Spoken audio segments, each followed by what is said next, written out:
Bueno, pasemos a las preguntas, 3 a la vez. Eduardo Velho. Empezamos por ahí con Natalia. Sí. Y- en el micrófono, Natalia, por favor. Hola, Luis Vicente, Natalia de la revista Bella, ¿cómo estás? Gracias. Bueno, gracias por la explicación. Tengo una pregunta.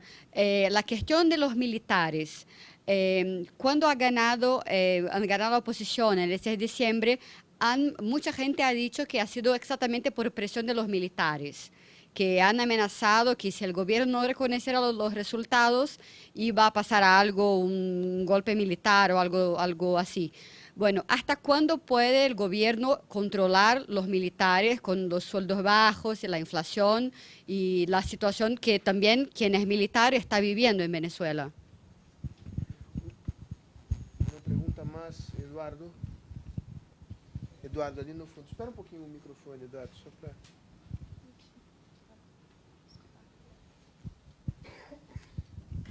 Português? Fala Inglês? em português, Pois. se quiser. Se você falar em Sim, português, fala sim. devagar. Complementando a pergunta anterior, eu vou dar uma visão não só econômica, como de gestão, né, olhando mais a parte de investimentos, olhando o foco de um gestor. A experiência latino-americana mostra que quanto a situação econômica vai se deteriorando em tal ponto, a situação, o apoio militar, né, o dinheiro, na verdade, eu acho que vai haver uma forte direcionamento de total esvaziamento do Maduro. Quer dizer, não havendo uma recuperação dos preços do petróleo, em curto prazo, a situação realmente é tão grave que não há nomes da oposição hoje fortes, com credibilidade econômica de um governo de oposição. Por exemplo, o presidente da Argentina colocou o presidente do Banco Central, o ministro da Fazenda, das Finanças e do Planejamento, com bastante credibilidade junto às instituições, ao mercado. Hoje, eu acho que não há esses nomes relevantes. Você não acha que o cenário mais provável é um cenário de uma hiperinflação no primeiro momento, ou seja, o governo militar assume o poder, né? Ele não faz o choque tarifário, que nem fez o presidente Macri, né? E há essa hiperinflação. E, nesse caso, o governo militar é obrigado, no segundo momento, a fazer uma eleição, tendo visto que ele não vai conseguir controlar essa hiperinflação. Quer dizer, mas eu acho que o governo militar, a tendência, sem ter nomes fortes na oposição, eu acho que está claro, eu acho que vai ser mais pela direção militar. Eu conversei com eu acho um pouco essa linha. Tá feito. Uma pergunta mais aqui, Nicolás. Cuando cayó preso Leopoldo López, muchos en Argentina pensamos que se iba a transformar en un líder en poco tiempo y que iba a transformar realmente a nivel electoral y a nivel popular. ¿Qué dimensión le ves hoy a él y a su esposa respecto del futuro inmediato y de la capitalización o no de ese evento, ¿no? Bien, con respecto a los militares, bueno, es muy difícil estudiar el sector militar. Es como un black box, es una caja negra. Primero, no los podemos entrevistar, no podemos encuestar a los militares y saber cómo está realmente ese sector. Segundo, no te lo dirían si pudiera hablar con él, porque estarían en aprietos desde el punto de vista de... ellos también están... Sí, yo presumo, todo esto que estoy diciendo es hipótesis, porque no podemos entrar ahí, pero yo presumo que si el sector civil, político e incluso empresarial está hipergravado en Venezuela y espiado, esa sí no es una especulación. Es decir, ustedes ven las grabaciones del presidente de Empresas Polar puestas en el canal del Estado, y eso es ilegal. Ves grabaciones de los políticos en los programas de funcionarios públicos en la televisión, y eso es una violación constitucional. Yo mismo he estado, que no soy ni siquiera un opositor radical, soy un crítico, además analista. Y yo estoy grabado hablando con clientes permanentemente. Si eso está pasando aquí, ¿te imaginas qué pasa en el sector militar? Es decir, yo no me imagino que un militar hoy puede hablar ni con su hijo en la cama tranquilo. Es decir, en términos de planear algo, una intentona golpista o una rebelión, es decir, es muy difícil para ellos, supongo, participar en eventos de esas características. Ahora, ¿cuánto tiempo puede la presión del sector militar jugar un papel relevante? Yo, por ejemplo, no coincido con la tesis que los eventos electorales han sido defendidos por el sector militar. Sí, el ministro de la Defensa siempre aparece en todos los eventos electorales y es normal que aparezca y dice que va a defender el derecho del pueblo. ¿Pero qué va a decir un ministro de la Defensa? Eso es lo que tiene que decir, eso es un discurso completamente clásico. El gobierno reconoció el triunfo porque el sector militar lo obligó. Mira, el sector militar no estaba decidiendo o el gobierno no estaba decidiendo entre reconocer el triunfo o no reconocerlo y no pasa nada. Estaba decidiendo entre reconocer el triunfo o ir a un golpe de Estado. O sea, porque tú no podías decir, con la oposición, nosotros más o menos 30 minutos después del cierre de todas las mesas electorales, nosotros en Data Analysis, imagínate tú la mesa de unidad, ya teníamos todos los encuestadores que habían tomado las fotos con estas maquinitas a las actas de votación. Y en media hora sabíamos que la oposición tenía por lo menos más de 110 diputados. En media hora. Es decir, entonces, ¿qué iba a decir el general cuando se presentara si fuera a defender al gobierno y no reconocer una elección? ¿Qué podía decir? Nada. Por lo tanto, él no estaba discutiendo si reconocía o no una elección, estaba discutiendo si iba a ser un golpe de Estado o no. Y el sector militar no está interesado en hacer un golpe de Estado. Está bastante cómodo en la situación que tenemos, que es un gobierno elegido por el pueblo que ellos defienden. Y defienden sin riesgo, a menos que esté algún militar, que no necesariamente son todos, ni siquiera la mayoría, a menos que esté metido en eventos de narcotráfico, puede perder su visa, lo puede meter preso afuera, o alguien que esté violando derechos humanos. Pero por defender al gobierno, él está cumpliendo su deber, además un deber constitucional. Por lo tanto, yo creo que es una exageración del sistema político sentir que es que los militares en realidad obligan a Maduro. Simplemente no hay forma de que no lo reconozcas. Es decir, porque lo otro es un golpe de Estado. Ahora, cuando el militar te dice que lo reconoce, también te dice que reconoce la institucionalidad, ¿verdad? Eso quiere decir que reconoce también la decisión del Tribunal Supremo de Justicia de no pararle a la asamblea que fue elegida. O sea, eso también te está diciendo el general. Te está diciendo, a mí no me preguntes nada. Yo reconozco la institucionalidad de Venezuela. Y si el Tribunal Supremo de Justicia dice que esos no son diputados, no son diputados. Y si el tribunal dice que la ley de amnistía es inconstitucional, es inconstitucional. O sea, ¿dónde está el general que está diciendo que eso es un poco extraño?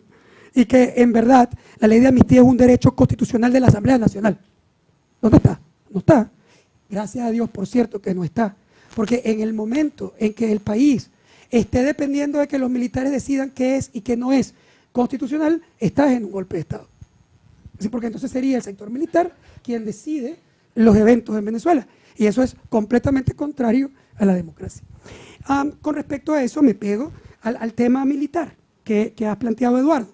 Es decir, obviamente que hay una crisis económica. Y la crisis económica siempre pone en aprietos a los gobiernos. En mi opinión, lo ponen en aprietos electoralmente. Es decir, para él es, en mi opinión, casi titánico ganar una elección en el medio de una crisis económica de estas características. Pero pasar de ahí primero, a un colapso político puede ocurrir o puede no ocurrir. Yo te puedo dar muchos ejemplos de países bastante peor que Venezuela que no terminaron en una salida, básicamente que fueron al proceso radical de control militar por represión.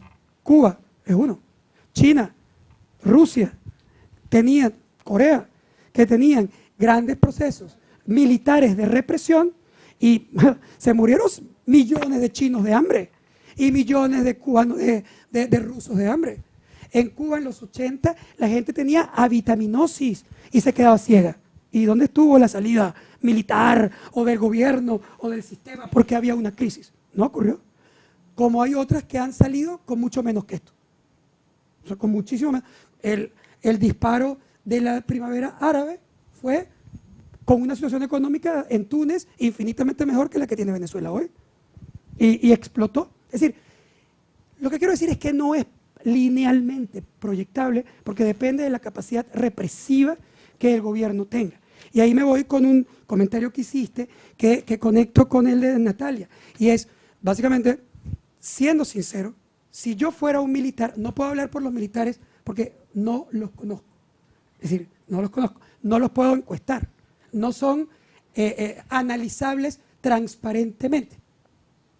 Pero si yo fuera un militar, lo último que yo quisiera hoy es, primero, que Maduro se vaya. Porque este es el status quo, es el escenario perfecto. Maduro es débil popularmente. Necesita a los militares para sostener la gobernabilidad. Y necesita que estén dispuestos a reprimir cualquier acción que provenga de la radicalización del país. Para hacer eso, tiene que entregar al sector militar fuerza, armas, dinero, recursos, poder.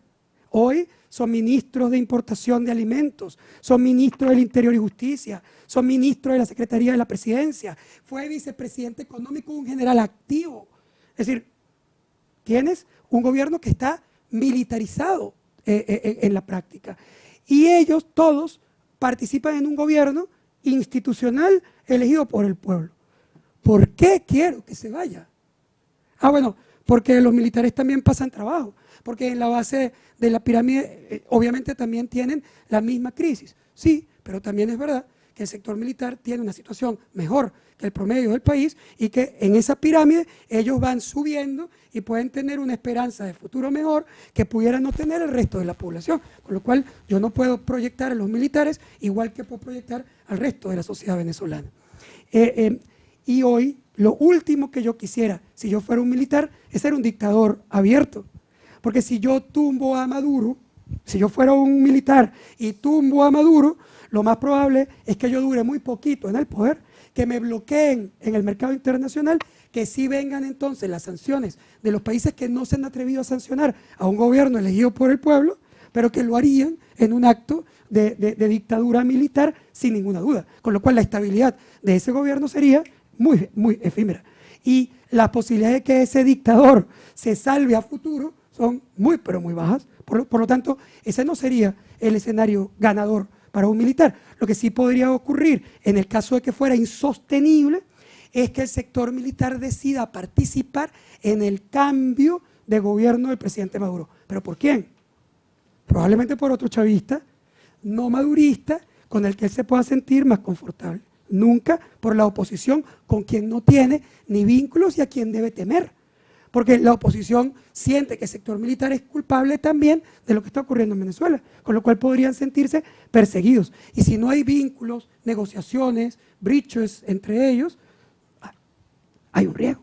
Finalmente, con la pregunta de Nicolás, Leopoldo López es sin duda un líder fundamental en la oposición venezolana. Y ante su apresamiento, Leopoldo leyó una gran oportunidad para reposicionarse como líder político opositor en Venezuela.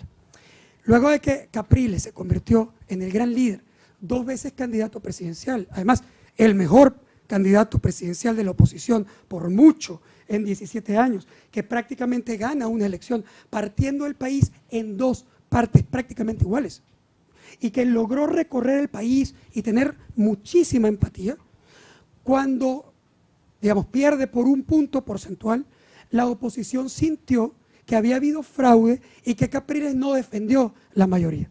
Y se debilita notablemente la relación de las masas opositoras con Capriles, que era por definición el gran líder. Fíjate que él pierde por un punto. Si él hubiera reconocido, esa es mi opinión, otra vez, son solo opiniones, pero mi opinión es que si Capriles hubiera reconocido el triunfo de Nicolás Maduro por un punto porcentual, hoy Capriles sería imbatible en términos de su liderazgo dentro de la oposición. Era el mago que había logrado salir de la nada y partir el país en dos partes iguales y prácticamente ganarle a Maduro en el velorio del presidente Chávez. Cuando Chávez murió, subió 20 puntos, terminó con 73 puntos de respaldo popular. Chávez.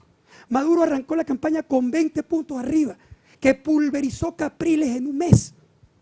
Sí, eso era un héroe en términos de lo que podría haber sido para la oposición.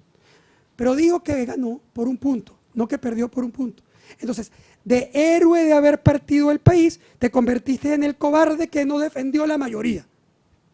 En el pusilánime que permitiste que el chavismo se quedara e hiciera que no sacaste a la gente a la calle. Y perdiste una parte importante de tu conexión popular. ¿Qué leyó Leopoldo López? La oportunidad de un segmento que se había radicalizado y que quería a alguien que dijera que había que tomar el toro por los cachos, es decir, que había que ir y defenderse. O sea, que había que defenderse. Bueno, había un atractivo por el discurso más duro y Leopoldo López tomó ese clúster y se convirtió en un líder par con Capriles por mucho tiempo. Cuando fue apresado, sube su respaldo popular y supera a Capriles por un porcentaje relevante en un cara a cara. Pero esa subida es una subida, en mi opinión, muy débil, porque está basada en su condición de preso, en la solidaridad primaria de su victimización. Fuera de la cárcel, ese tema podría diluirse y aparecen muchos otros líderes que están retando hoy al chavismo, desde Henry Ramos en la presidencia de la Asamblea Nacional, que coge un rol, digamos, novedoso, distinto, hasta Henry Falcón, el gobernador del estado Lara, que viene del chavismo y se ofrece como una pieza de ensamblaje entre las dos partes en paz. Es decir, hay surgimiento de líderes que están en movimiento. Uma segunda rodada de perguntas ali atrás.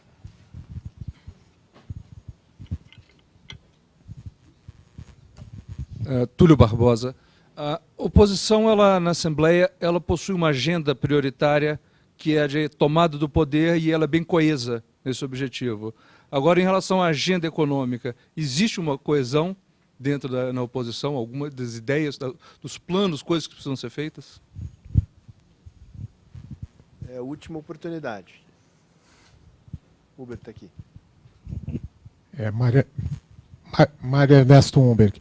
Há alguma liderança social no política importante em Venezuela neste momento? Aqui na frente. Daniel, si bien es cierto, Venezuela antes del chavismo era el mayor exportador de petróleo en el mundo, podría decirse que eran los Emiratos Árabes de América Latina. ¿Hay posibilidad? ¿Cuáles son las expectativas del pueblo venezolano volver a aquella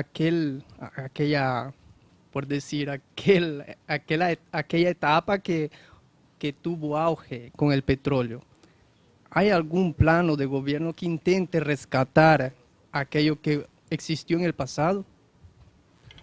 Bueno, cerramos aquí y yo quisiera añadir una sola pregunta, que es sobre los partidos políticos, porque da la impresión, para uno que mira de lejos, que había en Venezuela tradicionalmente dos grandes partidos, ¿no? COPEI y Acción Democrática, y que esto se resquebró totalmente, y que las nuevas organizaciones partidísticas no tienen suficiente raigambre en la sociedad, no están suficientemente organizadas.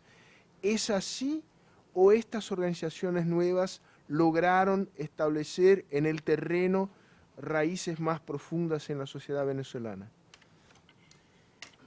Sí, con respecto a la Asamblea Nacional es quizá injusto de mi parte criticar lo que está ocurriendo en la Asamblea, porque al final de cuentas la Asamblea está muy bloqueada por el control institucional del gobierno. Es una Asamblea que no puede legislar, porque cada ley que saca la bloquea el tribunal, por lo tanto no puede cumplir su función principal legislativa. Y es una Asamblea que no puede controlar al Estado, que es otra función de la Asamblea, porque el tribunal bloquea el intento de control. Y, por ejemplo, una potestad constitucional de la Asamblea Nacional es interpelar a los ministros y lo puede destituir con una mayoría como la que tiene hoy. Bueno, los ministros ni siquiera van cuando los llaman a la interpelación. Y la Asamblea no puede hacer nada porque el tribunal protege al ministro. Por lo tanto, su capacidad está muy disminuida institucionalmente y no tienes cómo ir a otro plano, digamos, distinto a defenderte. Pero ellos arrancaron con una prioridad económica. La agenda de la Asamblea era económica y yo creo que era racional. ¿Por qué? Porque con la crisis que estamos viviendo, la mayoría de la población en Venezuela le importa muy poco lo que ocurre en el plano político. Lo que quiere hoy es que le resuelvan su problema económico. Hablemos de democracia. Eso no es lo que le interesa a la población básica. Le interesa el agua, le interesa la comida, le interesa el empleo. No le interesa la democracia, los derechos sociales. Lo ven alejado a su problema. Están en la base de la pirámide de Maslow. Se está hablando de que tienes que hacer 7 horas de cola para comprar comida y tú me estás hablando de la libertad de expresión. O sea, ¿qué significa libertad de expresión? Que yo diga, o sea, una grosería a Maduro en la cola, ya se la digo. Pero ¿dónde está la comida? Es decir, la preocupación básica de la gente está en el plano económico, no está en el plano político. Ahora, sí, es básicamente el tema. Ahora, ¿qué ocurre? Lo que ocurre es que cuando ya no pudiste entrar, porque trataste de legislar, trataste de presionar, trataste de obligar al gobierno a entrar por el carril de un modelo distinto desde la Asamblea con legislación y te declaran todas tus... La semana pasada el tribunal declaró inconstitucional la ley de Banco Central recién aprobada por la Asamblea. Es decir, no hay nada que puedas hacer. Entonces, claro, se movieron a la agenda política, pero en mi opinión se movieron a una agenda política inadecuada. ¿Sí? Se movieron a una agenda política de estas características. En 6 meses sacamos a Maduro del poder por la vía constitucional. Primero, a lo mejor es un día o a lo mejor son 5 años. No sabes. Tú no puedes ofrecer eso porque tú no eres capaz de garantizar que eso pueda ocurrir. Cuando tú entonces concentraste toda la expectativa de la gente en que tu éxito o tu fracaso significa la salida de Maduro en los próximos meses, ¿qué pasa cuando no lo cumplas? ¿Qué pasa cuando no haya renuncia? ¿Qué pasa si tú no puedes garantizar una salida explosiva porque sabes que tú mismo no la vas a capitalizar? ¿Qué pasa si el referéndum no lo convoca el Consejo Nacional Electoral? ¿Qué pasa si la enmienda es bloqueada por la Asamblea? ¿Cómo va a ser bloqueada? O sea, ¿qué pasa? Bueno, que te rayas, que te desconectas de la gente que estaba esperando algo de ti y entonces ahora empieza a culparte de que tú eres un incapaz, a pesar de que en realidad tú lo que estás es bloqueado. Pero no está explicando en realidad el problema. Está jugando como si no estuviera bloqueado. Con lo cual, entonces, está asumiendo los costos del bloqueo. ¿Qué debería haber hecho esa asamblea? Esa asamblea tenía que haber hecho política. Tenía que haber hecho una ley por día para obligar que el Tribunal Supremo de Justicia revocara todos cada día, para mostrar cómo el Tribunal Supremo de Justicia básicamente está completamente alineado al proceso revolucionario. Lo segundo que haría es hacer parlamento de calle. Si es simbólico lo que estás haciendo, entonces conviértete en un trabajador político en la calle, con inmunidad parlamentaria. ¿Para qué? Para articular tus grupos y presionar los procesos electorales o los procesos de defensa de los derechos ciudadanos. O sea, pero en la calle, con la gente, acompañando ese proceso que la gente está esperando. Pero no, tú estás en una búsqueda de la salida de Maduro sin la fuerza para hacerlo.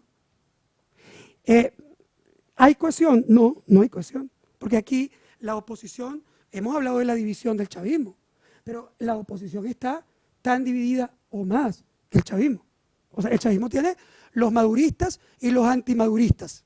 La oposición tiene N clusters.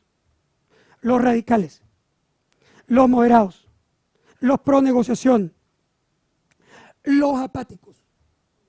O sea, tienes una división grave en la forma de cómo piensas que se puede resolver el problema.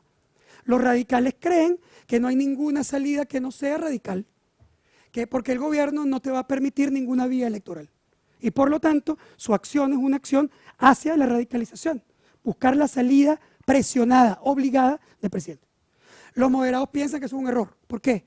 Primero, porque es inestable a futuro, lo cual es cierto. Y segundo, porque nosotros tenemos un dicho en Venezuela, yo lo voy a decir y no sé cómo lo vas a traducir, es ¿con qué se sienta la cucaracha? Es decir, no tiene trasero para sentarse. O sea, ¿cómo es que tú lo sacas si tú no tienes ni organización, ni estructura, ni liderazgo, ni armas, ni relaciones militares, ni siquiera una persona que sea capaz? Mira lo interesante. Te plantean los radicales que solo puedes salir por la fuerza, pero te lo plantean en secreto. Nadie sale a decirle al pueblo, vamos a sacar. Yo no estoy provocando eso, yo soy anti eso, vale la pena decirlo. Pero lo que quiero decir es que si tú eres un líder radical, pero te escondes porque no lo dices, porque tú quieres aparecer democrático, ¿quién conduce ese proceso? Yo no me imagino a Rómulo Betancourt, el presidente venezolano que dirigió los movimientos contra el último dictador, Pérez Jiménez, diciendo que él no estaba intentando sacar a Pérez Jiménez. O que si él estaba en la calle con los movimientos subversivos y lo metían preso, él iba a decir que estaba preso injustamente. No estaba preso porque estaba luchando contra un tipo, ni se iba a entregar al dictador. O sea, si yo digo que tú eres un dictador y estoy luchando contra ti, me voy y me entrego al dictador. Decía, eso no es incoherente. No hay una inconsistencia en ese discurso. O sea, hay una inconsistencia evidente en ese discurso. Que mosca, yo no creo en el discurso radical, aunque entiendo la inquietud de la población que siente que están bloqueadas desde el punto de vista institucional. Los moderados piensan que hay que ir a una elección. Pero entonces los moderados se dividen entre ¿y quién va a ser el candidato? Porque ahí están peleando por el poder. Entonces entra la variable personalista que lo fractura. Y luego está los que sienten que hay que buscar una ruta hipermoderada, como Falcón, que se quiere ofrecer como el engranaje de todo el país. Bueno, 3 visiones distintas, N actores, no se pueden poner de acuerdo. Solamente se ponen de acuerdo en términos electorales. O sea, para ir a una elección se acuerdan. Lo que otra vez te vuelve a decir cuán importante es el proceso electoral en esta historia. Es que, en mi opinión, cualquier solución va a pasar por un evento electoral, sin ninguna duda. Solo que antes de eso podemos pasar muchas calamidades o problemas políticos en Venezuela. El liderazgo social, no hay mucho liderazgo social en Venezuela. Las organizaciones no gubernamentales están muy debilitadas. El sector privado, digamos, las instituciones son muy débiles y el gobierno se ha encargado de prácticamente desinstitucionalizar el país. Quizás la única institución que puede ser relevante es la iglesia.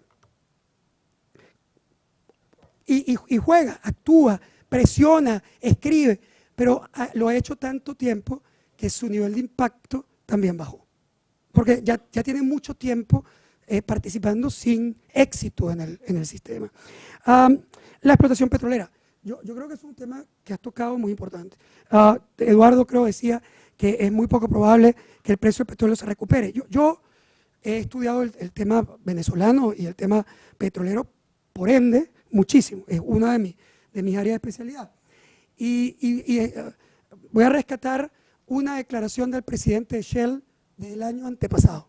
Dijo, yo tengo 35 años en el sector petrolero. He presidido las empresas de petróleo más importantes del mundo. Y si usted me pregunta si el precio del petróleo va a subir o va a bajar, la respuesta es no tengo ni la más remota idea. Es decir, eso es impredecible. El precio del petróleo, nadie, cuando va subiendo todos dicen que va a subir. Cuando va bajando todos dicen que se sigue bajando. Y uno por ahí se aventura a decir lo contrario para ver si la pega. O sea, para ver si tiene éxito en esa votación.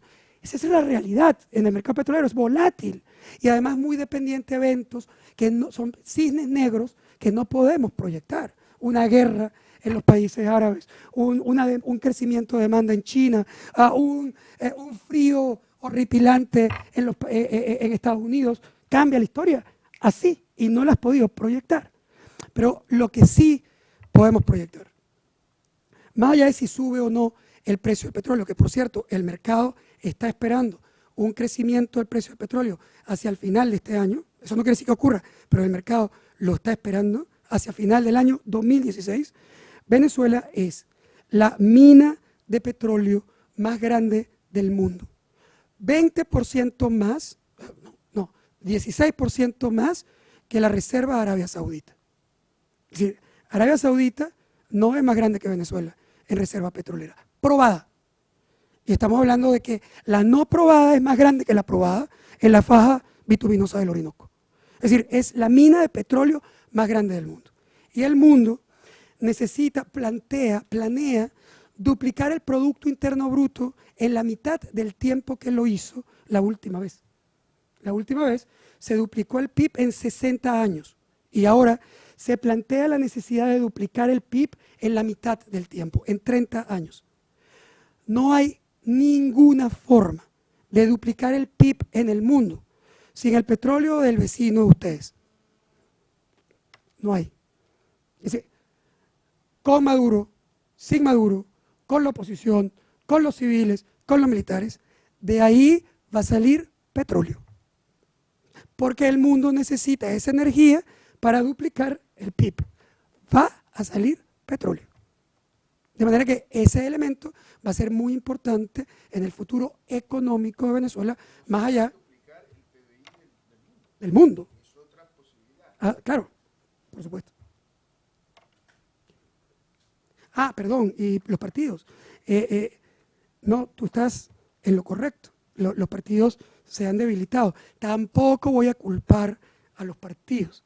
El proceso de desinstitucionalización fue muy severo y Chávez actuó en ese triángulo líder, ejército, pueblo, rompiendo las instituciones, incluyendo la propia. El PSV, que es el partido de gobierno, tampoco es un partido, es una maquinaria electoral, pero no un partido. Es decir, ahí no hay partidos realmente, hay maquinarias electorales en el caso del gobierno y algunos partidos un poco más fuertes que otros en la oposición, que además han tenido que ceder su protagonismo a la mesa de unidad democrática, que es el acuerdo electoral de los partidos.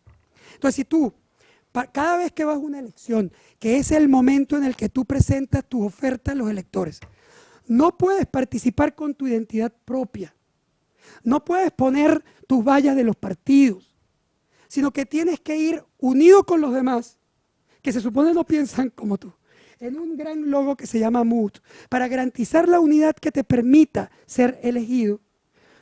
¿Cómo te fortaleces? Si nadie sabe qué estás planteando. Porque cada vez que hablas como MUD. Y además, chantajeado, bajo mi perspectiva, chantajeado por la unidad. Es decir, si yo pienso distinto a ti, no puedo retarte. Porque como tú eres opositor y yo soy opositor, si te reto, somos vistos como violadores de la unidad y destruidos por nuestro elector. Por lo tanto, ni siquiera puedo mostrar mis propuestas distintas a las tuyas para enamorar al elector. Entonces, es una situación perversa que impide el fortalecimiento de los partidos.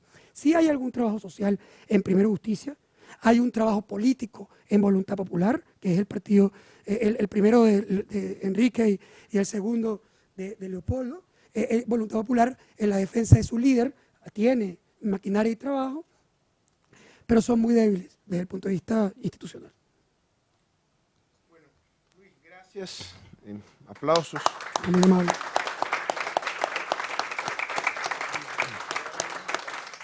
Creo que todos aprendemos mucho y bueno, como he dicho al inicio, que sea la primera de muchas otras veces y estás desde luego invitado a volver. Muchas Muchísimas gracias por gracias. todo. Gracias a ustedes.